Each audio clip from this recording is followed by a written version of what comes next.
Jealousy is a compounded emotion, not a primary one. The only problem is you don't know what that means. So I'm going to talk about what it means, why it's important to you, and what you should do about it. Jealousy is a compounded emotion of two emotions, not a primary one. A primary one, it means it's basic.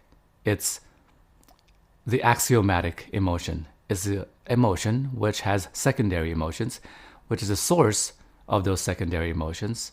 It's one emotion, as opposed to a compounded emotion, which is a combination of different emotions. Kind of like a compound lift when you're working out. Doing a barbell curl, this is an isolation movement, not a compounded movement, because it isolates only one muscle group, which is the bicep. When you're doing a squat or a deadlift, it's a compound movement because it utilizes more than one joint, the knee joint and the hip joint, and it uses multiple muscles, the back muscle, the quad muscle, the glute muscle, pretty much your entire body, the abdominal muscles, the lower back muscles. It utilizes multiple muscles and multiple joints. That is what a compounded movement is. Compounded is a combination of multiples of things. So, in terms of emotions, jealousy is a compound emotion. It's a combination of multiples of emotions, not a primary emotion, not a basic emotion, not a naturally basic emotion.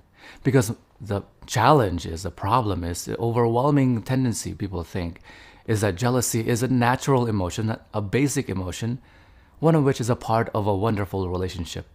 And that to me is insane. Jealousy, they say, is a part of a healthy relationship. I want you to think about that for a second, and think about that as I'm going through this video, explaining to you what jealousy is and what you should do about it. They believe that you can't possibly love the person if you don't feel any jealousy. And that to me is hilarious. And at some point down the line, you're going to find it hilarious and hysterical and insane as well. I'm going to explain to you why. Jealousy is a compound emotion of two emotions: fear of loss and the emotion of the rage of feeling that fear of loss. It's a compounded emotion of those two things. And how do you prove it to yourself? When you feel, or when you see, or when you notice the green-eyed monster of jealousy rear its ugly head in your relationship, you stop and ask yourself this question. If I were being honest to myself, completely honest, no one's watching, this is a conversation between me and me. No one's gonna know. If I were being completely honest with myself, what is it that I fear losing? Why do I have this fear of loss? And then you ask that to yourself and you be completely honest with yourself.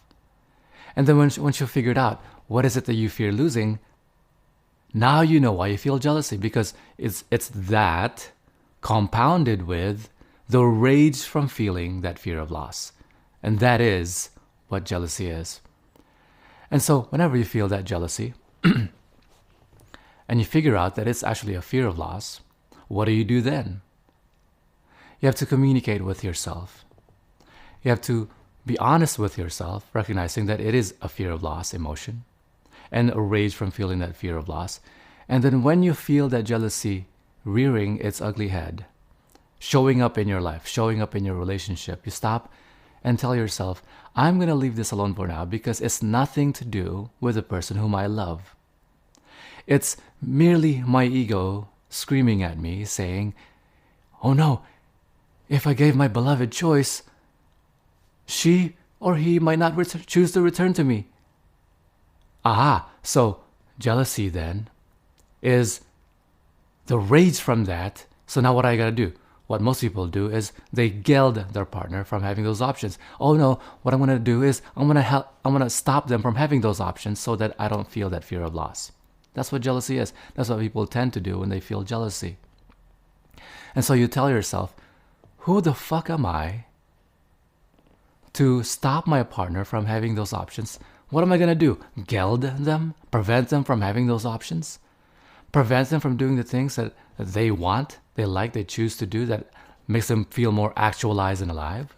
Having those options? Who the fuck am I to do that? But because I love them, I want them to have those options.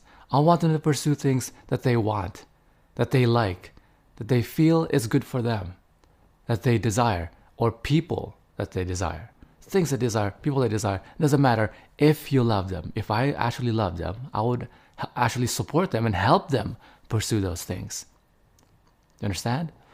That is what love is. Love is your wanting for your beloved's happiness intrinsic to your own. Now, I recognize it's not an easy task. I understand. I've coached many people. I've been doing this for 15 plus years. And so here's what I want you to do. I want you to appreciate this. And once you appreciate this, it'll be so easy for you. You cannot communicate directly with your emotional core. Emotional core is a combination of your emotional processes from many different things, many different processes that your brain is configured. You can't communicate with it directly. You can't tell yourself, don't be shy, don't be embarrassed, don't be jealous, don't be angry, whilst your emotional core is feeling it anyway. Because you can't communicate with it directly, but you can communicate directly with your ego. Your ego is simply your mental process, which creates an avatar of you. We're going to talk about that in a different video, but its sole purpose, your ego's sole purpose, is only one purpose, is to not be diminished. It's to not be diminished from what it perceives to be who you are as an avatar, avatar meaning a representation of you. It's simply your mind's representation of you and lives on its own. And all its job is to not be diminished. Anything that diminishes it, has a potential to diminish it, causes you embarrassment, causes you anger, causes you rage. So you communicate with it that jealousy is merely your ego screaming at, merely my fear of loss. That they may not choose you, but because you love them, take it with a logical approach. Because you love them, you want for them the best for them, what actualizes them, that they pursue things that betters them. And so your ego can communicate with your emotional core. This is how you get over emotions which you couldn't get over before. You couldn't imagine getting over before. There are a lot of things that you feared when you were younger, when you were less experienced, whatever age that was. You gotten over it, and then now you laugh about it. You laugh at ghosts. That's freaking hilarious. You think ghosts are real? No, they're not real, silly. You talk to other people, and when they fear ghosts, when they have a fear of the absurd, you laugh about it because you have some experience. You communicated enough with yourself that that emotion of fear is gone. You have absolutely no fear of it. How'd you get over that? You got over that because your ego, that fear, has communicated with your emotional core, and eventually you've taken it as granted that it's reality. All truth goes through 3 stages, Arthur Schopenhauer once said. It goes through ridicule. It goes eventually, I forgot what the sequence was. It goes through ridicule, they laugh about it, and then it goes to eventually taken as granted to be true. Taken as, I forgot what the word was, but I'll leave it alone. So, communicate with yourself, communicate with your ego that you can't communicate directly with your emotional core. Jealousy is merely a compound emotion of fear of loss. Find out what that fear of loss that you're feeling, and the rage from feeling that is what jealousy is. You allow your partner to have those options, and once you recognize that they come back to you despite their options, you'll never feel jealous again. I hope this helps. Share this video with other people. Comment below what your thoughts are, and I'll see you in the next video. Bye-bye.